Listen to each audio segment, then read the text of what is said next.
여호와의 눈은 어디서든지, 이런 제목으로 잠언 강의를 이어가겠습니다. 1절을 보면 부드러운 대답은 분노를 되돌아가게 한다. 그러나 상처의 말은 화를 올라가게 한다. 이렇게 기록이 되어 있습니다.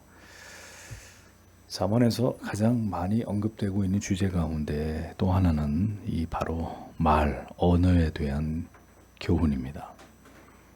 잠언은 언어의 중요성에 대해서 굉장히 자주 이것을 언급하면서 우리에게 이것을 강조하고 있습니다. 말의 지혜로움은 아무리 강조해도 지나치지 않기 때문입니다.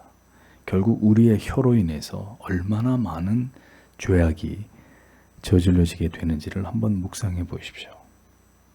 우리 인체의 그 어떤 부분을 통해서 짓는 죄보다 새치 혀 끝으로 짓는 죄가 훨씬 많다라는 사실을 우리는 염두할 필요가 있습니다.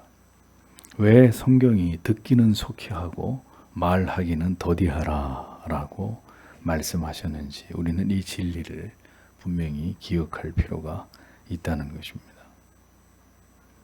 말 한마디를 통해서 분노를 가라앉게도 하고 반대로 불에 기름을 끼얹듯이 분노를 촉발하게 하기도 하는 이 모든 것이 바로 말로 인한 일이다라는 것입니다.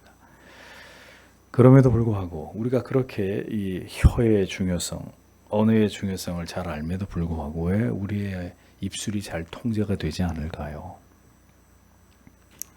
야고보서 3장 6절은 이렇게 말씀합니다. 혀는 곧 불이요. 혀는 곧 불이요. 불, fire. 혀가 곧 불이라고 얘기합니다. 그 다음에 불의의 세계라. 혀는 우리 지체 중에서 온 몸을 더럽히고 생의 바퀴를 불사르나니 그 사르는 것이 지옥 불에서 나느니라. 혀에 대해서 성경 전체에서 가장 강력한 말씀이 바로 야고보서 3장 6절입니다. 불로 비유한 혀의 위력은 우리 온 몸을 더럽히게 되고 그 다음에 우리의 삶을, 우리의 인생을 불태워 버릴 만큼 강력한 것으로 그 위력을 묘사하기를 지옥의 불에서 나오는 것이다. 지옥의 불에서 나오는 것이다 라고까지 표현하면서 매우 강조하고 있는 이런 말씀을 볼 수 있습니다. 자, 그러면 혀를 제어하는 것은 어디입니까? 혀를 제어하는 것은 곧 마음입니다. 우리의 마음이 하나님의 은혜로 채워져 있고 하나님의 진리의 말씀으로 제갈먹여져 있으면 그 혀는 온유함과 부드러움을 분명히 갖게 될 것입니다. 불필요한 말이 줄어들고 지혜로운 침묵을 유지하게 되는 이런 특징을 나타낼 것입니다. 그러나 그 마음에 은혜의 습기가 모두 증발해버리고 하나님을 향한 경외함도 사랑함도 다 사라져버리게 되면 우리의 심령은 메마르고 강팍하게 되어서 결국 그러한 영혼의 마음에서 비롯되는 언어는 어떤 언어가 나오겠습니까? 독이 가득 묻어있는 날카로운 칼날이나 아니면 화살처럼 사람의 마음을 찌르고 상하게 하는 이런 말들이 마구마구 입에서 쏟아져 나올 것입니다. 성도가 하나님 앞에서 그 마음을 다스리지 못할 때 말씀과 기도에 진력하지 않고 언제나 자기의 마음의 경건에 재갈을 먹이는 일에 실패하게 될 때 그의 마음은 황폐되고 그 마음에서 나오는 언어들은 결국 신자의 품위를 떨어뜨리는 말들, 허탄한 말들, 타인을 비난하고 정죄하는 말들, 흉을 보고 헐뜯는 말들로 채워질 수밖에 없게 되는 것입니다. 그렇게 되면 모든 주변에 있는 사람들과 갈등을 겪게 되는 일들이 일어나는 것은 피할 수 없는 일이 될 것입니다. 은혜를 머금을 때 그 입에서 위로의 말이 나오고 이해의 말이 나오고 용서의 말이 나오고 격려와 축복의 말이 우리를 통해서 남편에게, 아내에게, 자녀들에게 그리고 지체들에게 전달되는 것입니다.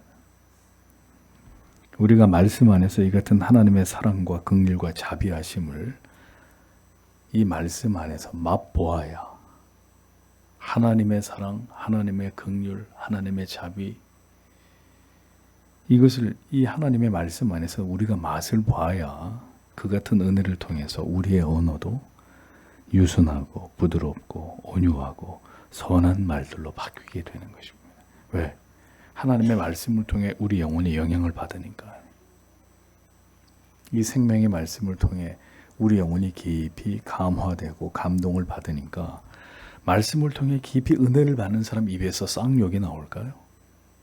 다른 사람 저주하는 말이 나오고 악한 말들이 그 입에서 나오겠습니까? 불가능한 이야기죠.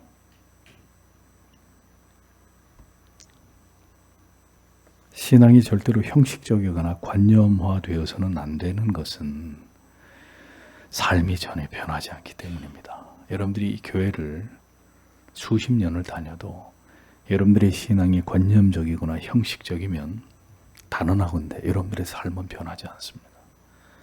교회 안에서 예배드리러 여기 앉아있을 때는 성도처럼 보이지만 문을 열고 세상으로 나가는 즉시 세상 사람처럼 말하고 세상 사람처럼 행동하게 됩니다. 아무리 말씀을 들어도 그 진리에 우리의 영혼이 관통되지 않으면 아무것도 달라지지 않습니다. 그냥 교회 다니는 사람일 뿐입니다. 신자가 아니라. 마음은 바뀌지 않고 언어만 바꾸려는 시도. 세상에서 서점에 가보면 그런 책들 많습니다. 어떻게 하면 사람들과 갈등을 줄일 수 있고 어떤 말을 해야 갈등을 해소할 수 있는지, 이런 지극히 인간적인 지혜를 주는 이런 책들은 널려 있습니다. 그럼 여쭤보겠습니다. 말하는 습관만 바꾸면 모든 게 다 해결되나? 모든 게 다 회복될 수 있습니까? 세상 사람들은 언어를 바꾸면 삶이 달라질 것처럼 떠들어댑니다. 과연 그럴까요? 근본적으로 마음이 영원히 바뀌지 않으면 그 마음은 다시 미꾸라지 한 마리 때문에 순식간에 시냇물이 흙탕물로 변하듯이 외부의 작은 자극에도 쉬 그 마음이 분노로 끓어오르면서 또 악한 말들이 마구마구 튀어나올 수밖에 없게 되는 것입니다. 마음이 바뀌지 않았는데. 우리에게 거친 말들이 쏟아져 나온다는 것은 우리의 마음이 지금 하나님의 은혜로부터 멀어져 있다는 것입니다.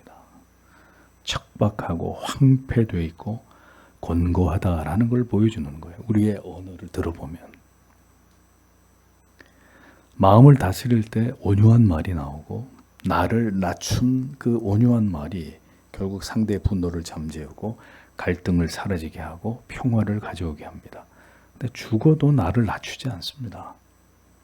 다른 사람을 짓밟고 짓 뭉개려고 하지 나를 낮추려고 하지 않아요.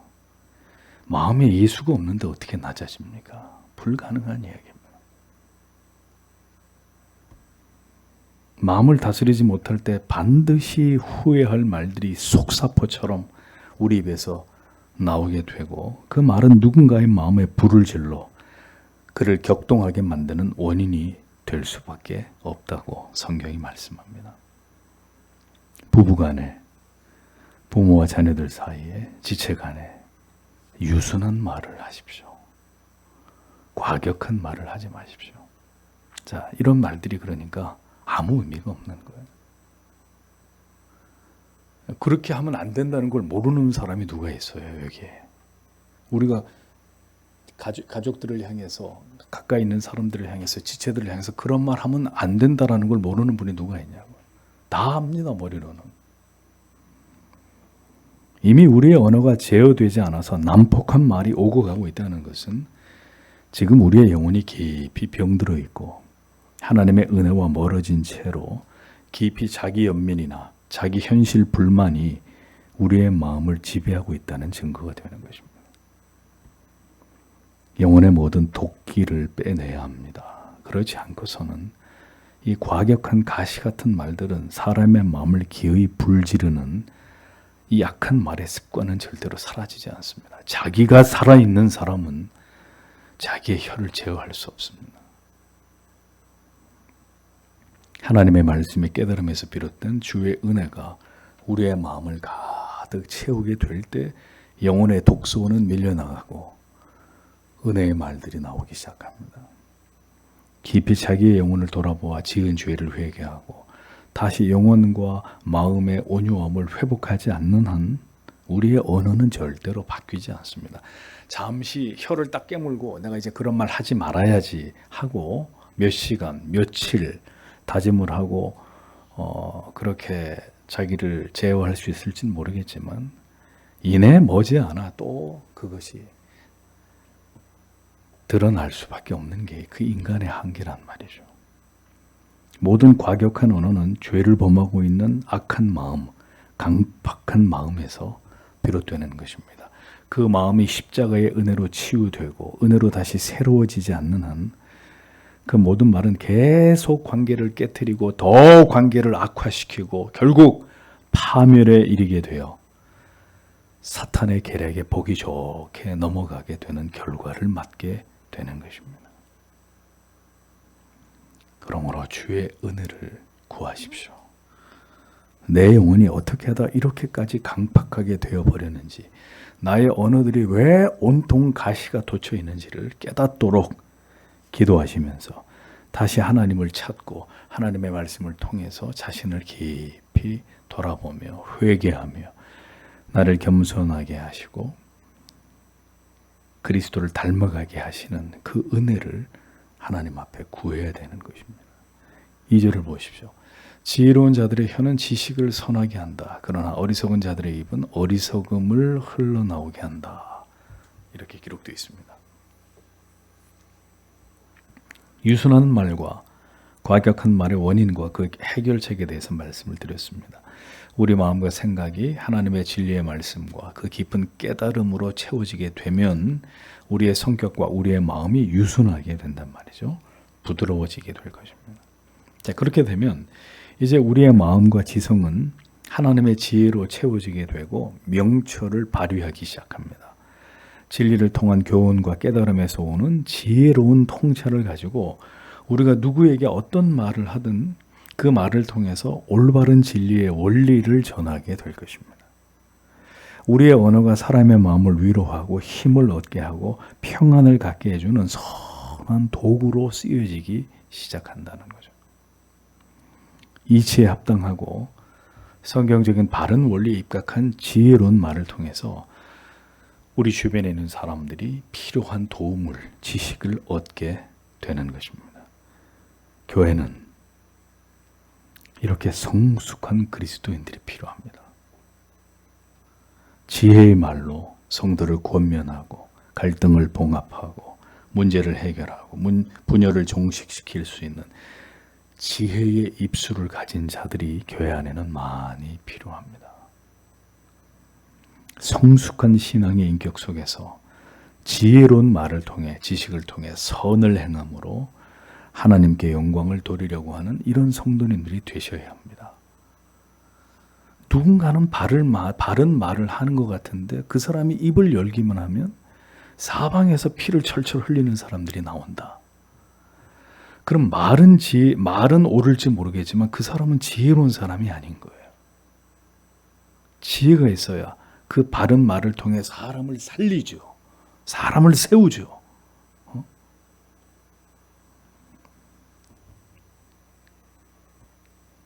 하나님과 동행하면서 경건에 진력할 때 우린 이렇게 이 생명의 지식을 통해서 선을 행하는 지혜로운 입술을 갖게 되는 것입니다.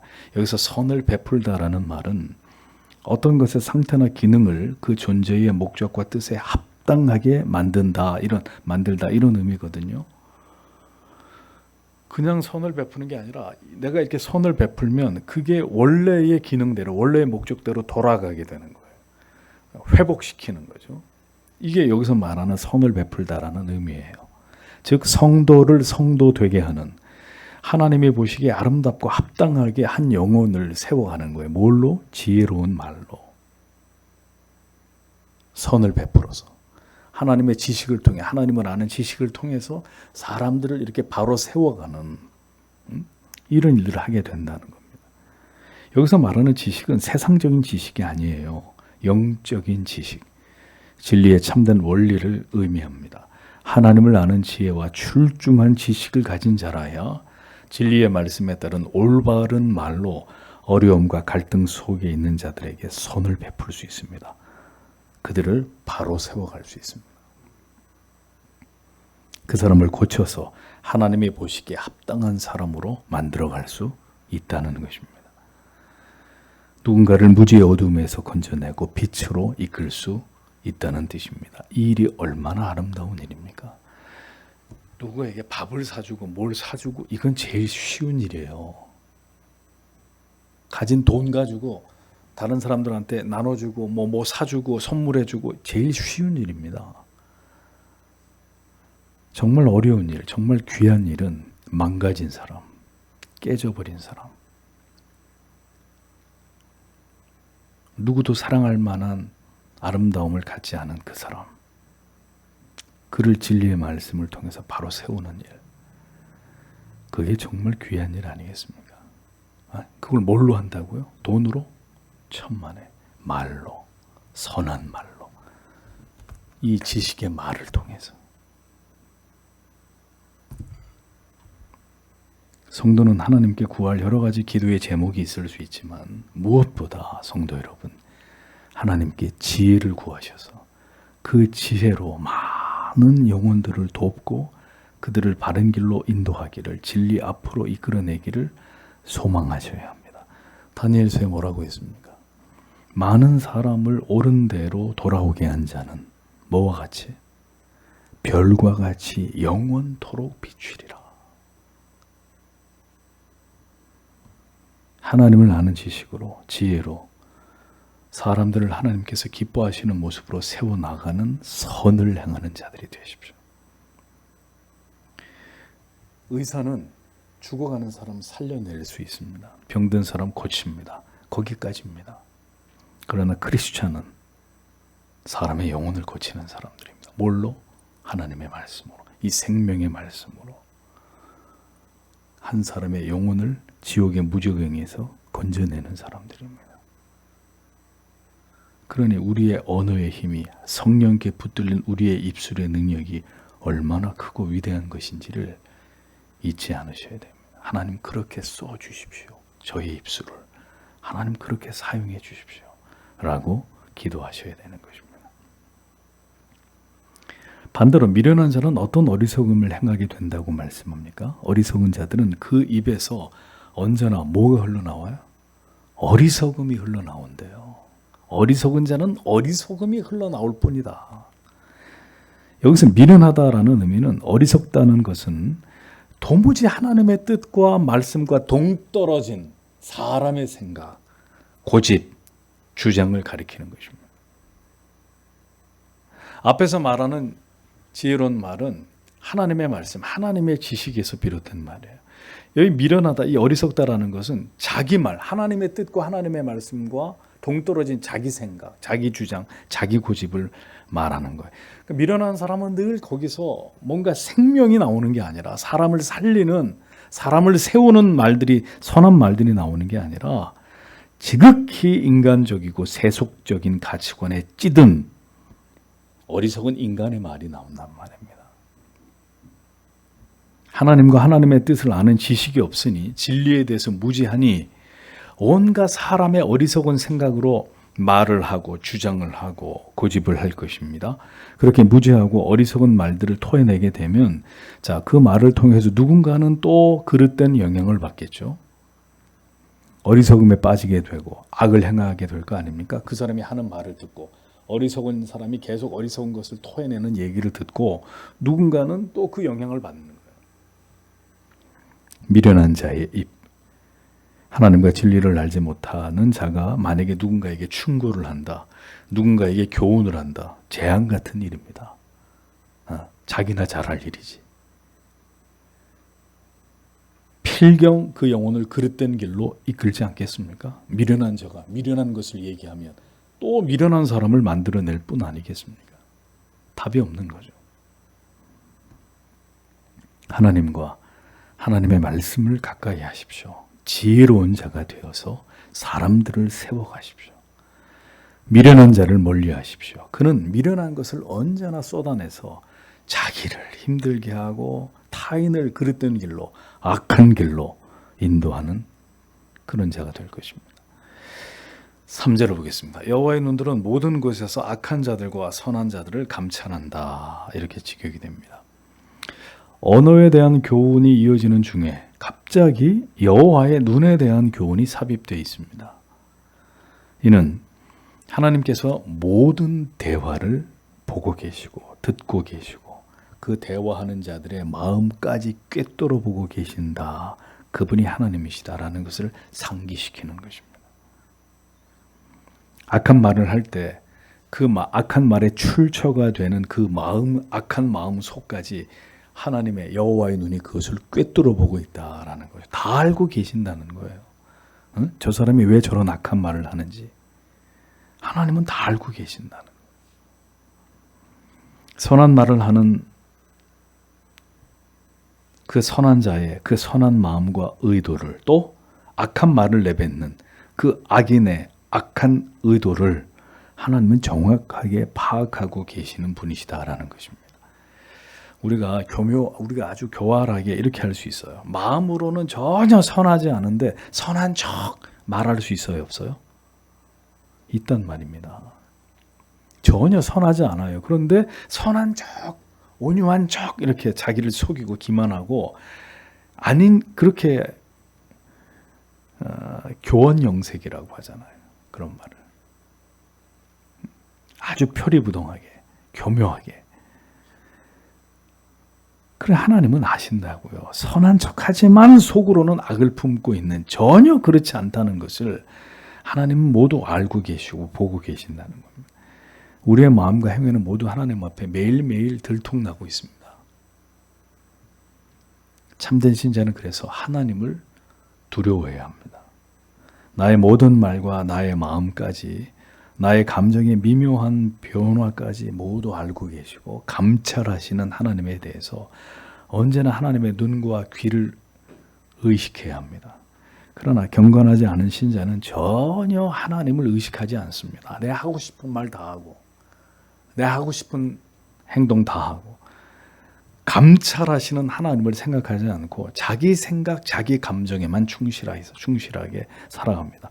하나님을 전혀 의식하지 않습니다. 하나님과 동행하지 않습니다. 자기가 하고 싶은 대로 자유롭고 방종한 삶을 살아갑니다. 신자로서 전혀 합당하지 않은 삶을 전혀 양심에 아무런 가책 없이 행하면서 살아갑니다. 신자는 모든 곳에 하나님의 눈이 있다는 것을 의식하면서 코람데오의 삶을 살아가는 사람들입니다. 온 사방에 하나님의 눈이 있다. 나의 생각까지도 모두 들여다보고 계시는 하나님이 계신다. 자, 그러니까 경건은 하루 중에 얼마나 더 많이 더 자주 우리가 하나님을 의식하며 살아가고 있느냐의 문제와 비례하는 것입니다. 그 사람의 경건한 그리스도인이다. 그 말은 24시간 중에 그가 얼마나 하나님을 의식하고 있는 시간이 되느냐와 그 사람의 경건은 비례하는 거예요. 하나님과 동행하는 삶이란 하나님을 깊이 의식하면서 살아가는 삶을 가리키는 것입니다. 그 불꽃 같으신 시선 앞에서 모든 것이 벌거벗은 것처럼 드러나게 됨을 생각하면서 살아가는 삶입니다. 여호와의 눈은 어디서든지 선인과 악인을 감찰한다고 말씀하고 있는데도 하나님의 눈앞에서 버젓이 우리가 죄를 범한다면 하나님을 멸시하고 업신여기는 사람이죠. 그 사람이 어떻게 하나님하고 가까워질 수 있겠어요? 그 사람에게 어떻게 은혜가 충만해서 온유하고 선한 말이 나오고, 응? 그게 가능하다 그러면 아주 고도의 위선이 되는 거예요. 그거는 고도의 위선. 우리의 모든 대화를 듣고 계시고 우리가 어디서 무엇을 하는지 다 보고 계시는 하나님이십니다. 4절을 보겠습니다. 혀에 치우는 생명들의 나무이다. 그러나 그것 중에 삐뚤어짐은 영혼 중에 파괴이다. 이런 뜻이 됩니다. 다시 혀에 대한 교훈으로 돌아갑니다. 지혜로운 언어가 가져오게 되는 결과를 성경은 강조하고 있는데 올량한이라고 번역된 원문의 의미는 치유하는, 건전한, 위로하는 등의 의미입니다. 잠언 16장 24절에는 선한 말은 꿀송이 같아서 입에 달고 뼈에 양약이 된다고 말씀하고 있죠. 여러분, 우리는 왜 선하고 아름답고 온순하고 따뜻한 말을 잘 못하는 걸까요? 왜? 격려하고 용기를 주고 이렇게 세우고 지지해주고 축복해주는 말이 이런 척박한 삶을 살아가는 우리들에게 사실 너무너무 필요한데 남편은 아내에게, 아내는 남편에게, 부모는 자녀들에게, 자식은 부모님을 향해서 그런 애정 어린 말, 격려와 위로와 용기의 말이 너무너무 중요한데도 불구하고 그런 말들이 우리 입술에 익숙하지 않다는 게 문제입니다. 아니면 그런 말하면 귀신이 잡아갑니까? 그런 말을 이제 원인 중에 하나를 유추해 보자면 그런 말을 들으면서 자란 적이 없기 때문에 그럴 수 있어요.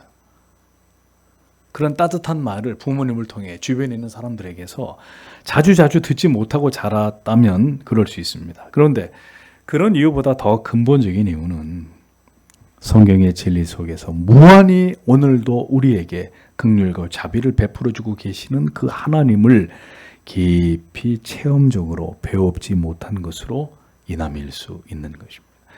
이 성경 안에서 우리에게 얼마나 많은 위로와 격려와 용기의 말씀을 우리에게 주고 계십니까? 하나님의 말씀 안에. 그런 하나님의 말씀이 얼마나 많아요. 하나님의 마음이 그렇게 우리에게 고백되어지고 있는 말씀들이 얼마나 많아요. 그런데 성경을 그렇게 깊이 있게 읽고 묵상한 적이 없으니 하나님이 우리를 향하신 그 마음을 전혀 느끼지 못하고 교회를 다니고 있단 말이죠. 그러니 우리 입술이 변할 수가 없는 거예요.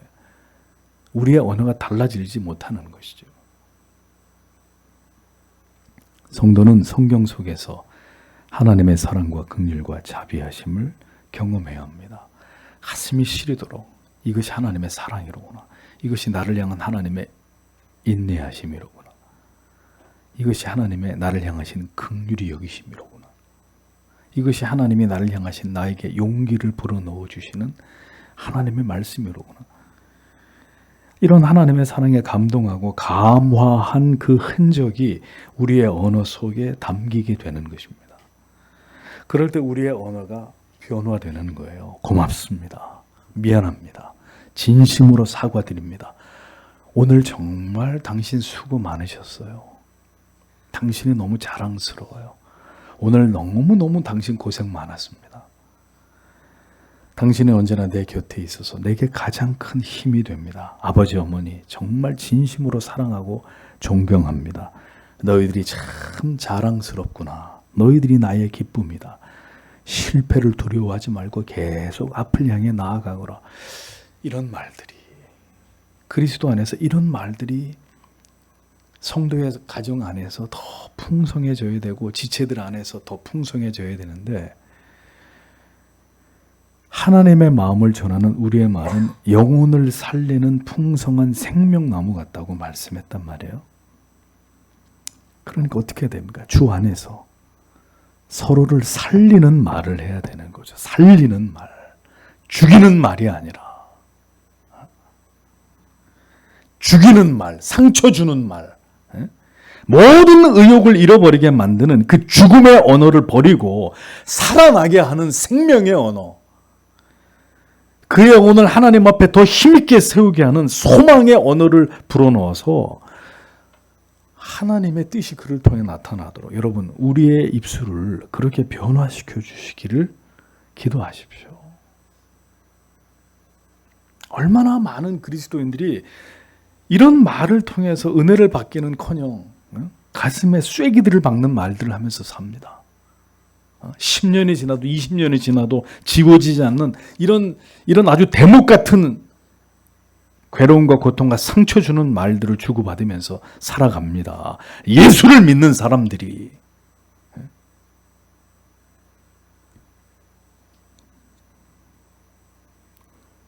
목사님, 저는 그런 말을 평생 못 들어봐서 그렇습니다. 그러세요? 이제 당신을 통해서 그런 생명의 언어들이 그대의 남편에게, 아내에게, 자녀들에게 흘러가게 하십시오. 그들의 마음에 그런 말들이 들려지게 하는 당신이 도구가 되면 될 거 아닙니까? 응? 나는 그런 말 들은 적이 없으니까 나도 못하겠어.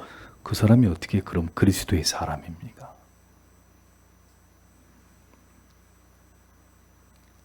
반대로 패려한 혀에 대해서도 말씀합니다. 패려하다라고 번역된 원문의 의미는 삐뚤어지다, 삐뚤어지다 이런 의미예요. 상처 주는 말, 모든 의욕을 사라지게 하는 말, 무시하는 말, 정죄하는 말, 비난하는 말, 이런 언어들입니다. 패려한 혀는 마음을 상하게 한다. 상하게 한다는 의미는 깨뜨리고 파괴하는 행위를 가리킵니다. 상하게 하는 말은 생명을 파괴하는 힘이 있습니다.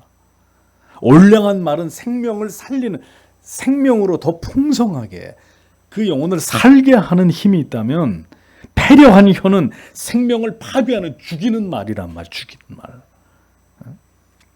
모든 살 희망을 사라지게 만드는 말.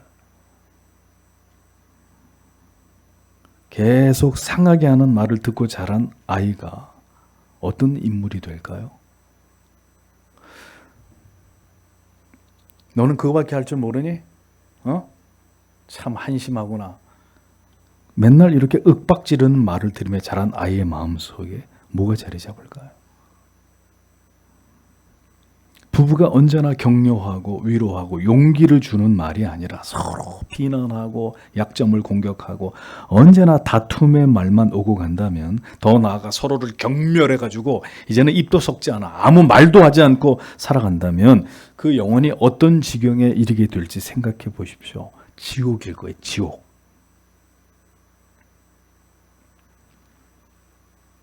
죽음과 같은 영혼의 고통과 괴로움 속에서 그의 영혼도 육체도 서서히 병들어가겠죠. 병들어가겠죠. 그래서 신자의 언어가 이렇게 중요하기에 잠언은 수차례 이 입술에 대해서, 지혜로운 입술에 대해서 우리에게 교훈하고 또 교훈하고 또 교훈하고 있는 것입니다.